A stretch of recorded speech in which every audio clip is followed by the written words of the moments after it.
नमस्कार दोस्तों, अपने इस YouTube चैनल के माध्यम से बिहार के बेरोजगार युवाओं के लिए जो सूचना निकल करके आई है, जो बहुत ही सुप्रतीक्षित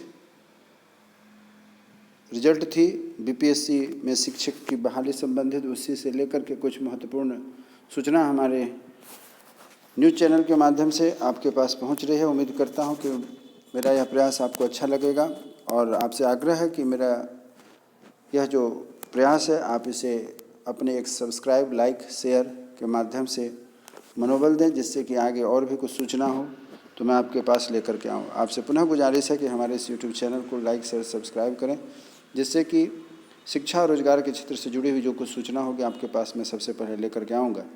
आप जान रहे हैं कि बीपीएससी ने 7वें चरण की परीक्षा, शिक्षक बनने की जो परीक्षा ली थी, उसकी रिजल्ट के तैयारी में बहुत सारे अभ्यर्थी इंतज़ार में लगे हैं। इसी सिलसिले में निकल करके कुछ सूचना आई है जो आज के न्यूज़पेपर के माध्यम से आपके पास है।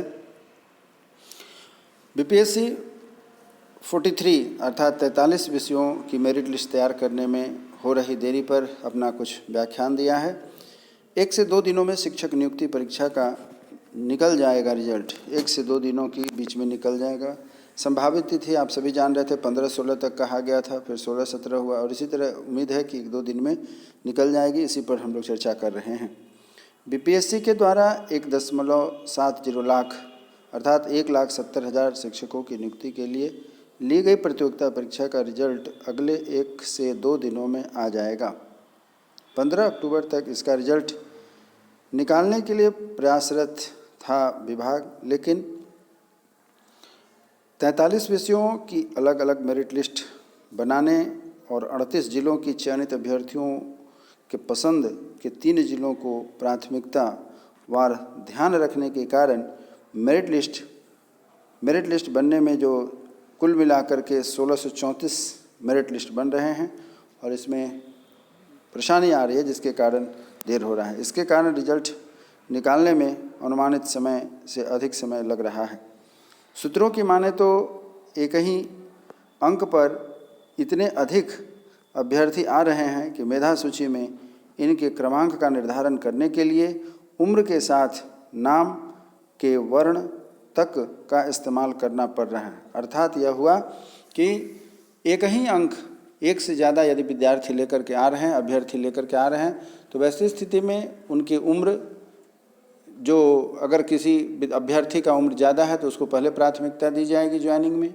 यदि किसी अभ्यर्थी की नाम के लिए अल्फ़ाबेट जो प्रयोग किया जा रहा है, जैसे ए से किसी का है, किसी का डी से है, किसी का जेड से है, तो ए वाले अल्फ़ाबेट के जो अभ्यर्थी हैं उनको पहले प्राथमिकता दी जाएगी, क्योंकि एक ही अंक पर बहुत सारे अभ्यर्थी एक ही अंक को प्राप्त किए हैं, जिससे कि विभाग को बहुत दिक्कत हो रही है। ऐसे अभ्यर्थियों को पैनल तैयार करके अपलोड करने में इन्हीं सब समस्याओं के कारण जो है कि रिजल्ट में देरी हो रही है। यहाँ विभाग ने स्पष्ट किया हुआ है कि सूत्रों के माने तो एक ही अंक पर इतने अधिक अभ्यर्थी आ रहे हैं कि मेधा सूची में इनके क्रमांक का निर्धारण करने के लिए उम्र के साथ साथ नाम के वर्ण तक इस्तेमाल करना पड़ रहा है। अर्थात अभी मैंने जो आपको बताया, जिनकी उम्र बड़ी है उनको पहले प्राथमिकता दी जाएगी, जो उम्र में छोटे हैं उनको थोड़ा देर से मौका मिलेगा।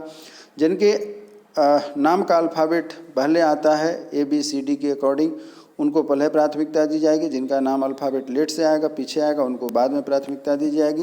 इन्हीं सब बातों को ध्यान में रख करके यहाँ पर स्पष्ट किया गया है। इसके कारण अभी रिजल्ट निकलने में 1 से 2 दिन और लगेगा। बीपीएससी माध्यमिक और उच्च माध्यमिक शिक्षक अभ्यर्थियों के साथ साथ प्राथमिक शिक्षक अभ्यर्थियों का भी रिजल्ट तैयार करने में जुटा है। कहने का मतलब 1 से लेकर के +2 तक के सभी छात्र छात्राओं अभ्यर्थियों का रिजल्ट आएगा। जैसा कि आप जान रहे हैं कि 3 भाग में परीक्षा ली गई है, 1 to 5th के लिए, 9-10 के लिए तथा 11-12 के 3 लेवल में परीक्षा ली गई है। परंतु विभाग अर्थात बीपीएससी जो है कि तीनों स्तर के जो अभ्यर्थी हैं उन सबों का रिजल्ट एक साथ प्रकाशित करने के लिए अपनी तैयारी में लगी हुई है। इसीलिए कहा गया है कि इसी कारण से अभी रिजल्ट निकलने में 1-2 दिन का और समय लगेगा। बीपीएससी माध्यमिक और उच्च माध्यमिक अभ्यर्थियों के साथ साथ प्राथमिक स्तर के तीनों स्तर के रिजल्ट तैयार करने में जुटा है। हालांकि इस मामले में बीएड अभ्यर्थियों की ओर से दायर याचिका पर शुक्रवार को सुप्रीम कोर्ट में हुई सुनवाई के दौरान खंडपीठ के द्वारा इसे मुख्य न्यायाधीश के बेंच को स्थानांतरित करने के कारण हो सकता है और इनका रिजल्ट अंतिम समय में रोक दिया जाए। मामले में 20 अक्टूबर को ही सुनवाई होनी है। 20 अक्टूबर को 1 to 5 वाले जो अभ्यर्थी हैं और DLED की परीक्षा पास करने वाले अभ्यर्थियों ने जो CTET पास करने के बाद जो परीक्षा दी थी, उन लोगों को लेकर के यह बात निकल के सामने आ रही है कि 20 अक्टूबर को जो सुनवाई होगी उसमें हो सकती है कि थोड़ी विलम्ब हो सकती है। लिहाजा कोर्ट निर्णय के बाद ही प्राथमिक शिक्षक नियुक्ति का रिजल्ट आ सकता है और ऐसे में पहले चरण के केवल माध्यमिक और उच्च माध्यमिक शिक्षक नियुक्ति परीक्षा का ही रिजल्ट निकल सकेगा। तो यह आपने देखा कि ये जो लेट चल रहा है, क्यों देर हो रही है, उसका कारण यहाँ पर दर्शाया गया है। और कुछ मुख्य बातें हैं जो आप यहाँ देख सकते हैं। यहाँ स्पष्ट किया गया है कि चयनित शिक्षकों को योगदान करने की तैयारी में जुटा विभाग। बिहार लोक सेवा आयोग की तरफ से चयनित किए जाने वाले शिक्षक अभ्यर्थियों के योगदान की तैयारी करने के लिए सचिवालय में रविवार को ही बैठक हुई है। बैठक में चयनित शिक्षकों की ट्रेनिंग और उनके दस्तावेजों की जांच के संदर्भ में चर्चा की गई। इस बैठक में सभी निदेशक भी मौजूद थे। दोपहर 12 बजे से अपर मुख्य सचिव ने स्टेज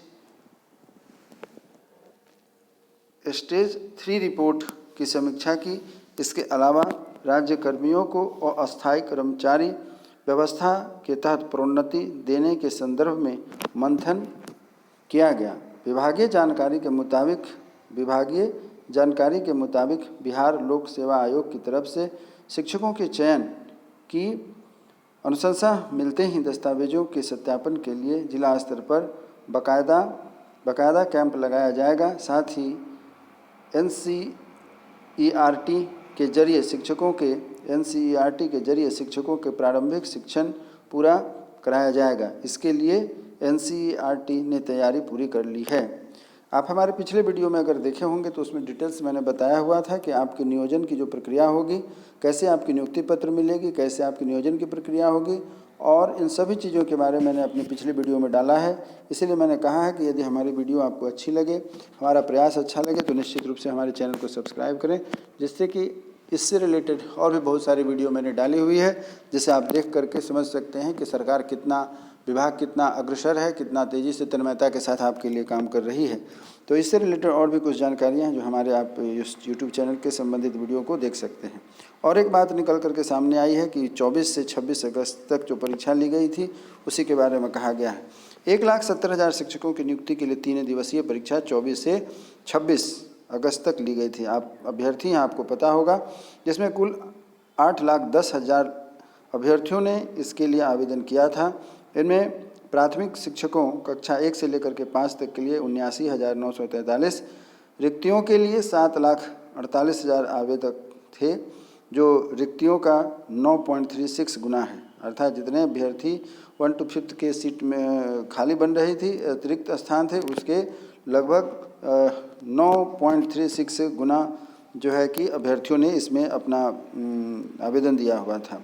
माध्यमिक शिक्षकों अर्थात कक्षा 9वीं से लेकर के 10वीं, कक्षा 9वीं और 10वीं के लिए 34,916 रिक्तियों के लिए 65,500 आवेदक, और उच्च माध्यमिक शिक्षकों के लिए अर्थात 11वीं और 12वीं के लिए 57,602 अभ्यर्थियों के लिए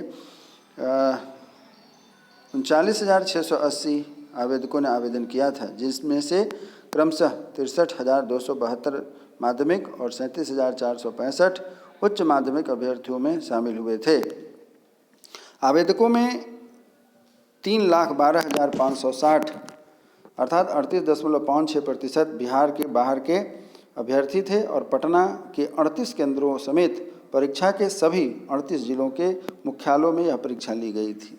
तो आपने इस तरीके से जो डिटेल्स यहाँ पर देखा है, पाया है, वह यह आपको पता चल गया कि आपने 24 से 26 तक जो परीक्षा दी थी उसका रिजल्ट बहुत ही जल्द आपके सामने आने वाला है, क्योंकि रोजगार के क्षेत्र में इतनी बड़ी बम्पर वैकेंसी इसके पहले न कभी आई थी, न इतनी बम्पर वैकेंसी कभी आएगी। एक साथ लगभग यह कीर्तिमान बनने जा रहा है, जिसमें लगभग 2.25 लाख लोगों को नौकरी मिलने वाली है।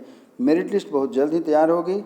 1634 मेरिट लिस्ट बनकर तैयार होने वाली है, इसीलिए कुछ देरी हो रही है। उम्मीद करता हूँ कि आप सभी जो अभ्यर्थी हैं बहुत ही समझदार हैं, सौभाग्यशाली हैं जिन्हें ये नौकरी होगी। माँ दुर्गा की असीम अनुकंपा, प्यार, दुलार और आशीर्वाद से आपको निश्चित सफलता मिलेगी। जैसा कि सरकार ने कहा हुआ है कि इस महीने के आखिरी से पहले आपको ज्वाइन कराया जाएगा, निश्चित आपको सफलता मिलेगी। हमारी यह शुभकामना है। इसी उम्मीद के साथ कि हमारे इस यूट्यूब चैनल पर आप लगे रहेंगे, जुड़े रहेंगे, हमारे चैनल को सब्सक्राइब करेंगे, लाइक करेंगे, शेयर करेंगे और साथ ही साथ हमारे वीडियो का निश्चित रूप से इंतजार करेंगे। इसी उम्मीद के साथ कि हमारे वीडियो को आप ज़रूर एक बार पुनः सब्सक्राइब करें, जिससे कि इस शिक्षा संबंधित, रोजगार संबंधित तथा अन्य टॉपिक पर जो भी कुछ नई जानकारी हो हमारे चैनल के माध्यम से आपके पास सबसे पहले पहुंचे। उम्मीद करता हूं कि हमारा प्रयास आपको सफल लगा होगा। तब तक आप स्वस्थ रहें, मन लगाकर पढ़ाई करें। जब तक के लिए जय हिंद, जय भारत।